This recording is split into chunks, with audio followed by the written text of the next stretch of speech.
ഇന്ന് നമ്മൾ പരിചയപ്പെടാൻ പോകുന്ന ചെടിയുടെ പേരാണ് പുഷ്കരമുല്ല. പുഷ്കരമുല്ല അല്ലെങ്കിൽ ചെറുമുല്ല എന്നറിയപ്പെടുന്നു.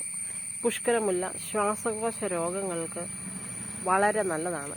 ആസ്മയ്ക്കും ചുമ മാറാനും ഇത് ഉപയോഗിക്കുന്നു. വാവിന് മാത്രം പൂക്കുന്ന ഒരു ചെടിയാണിത്. കൃമിനാശത്തിനും വേദന സംഹാരിയായി ഉപയോഗിക്കുന്നു. ഇതിൻ്റെ വേര് മൂത്രാശയ രോഗങ്ങൾക്ക് ഉപയോഗിക്കുന്നു.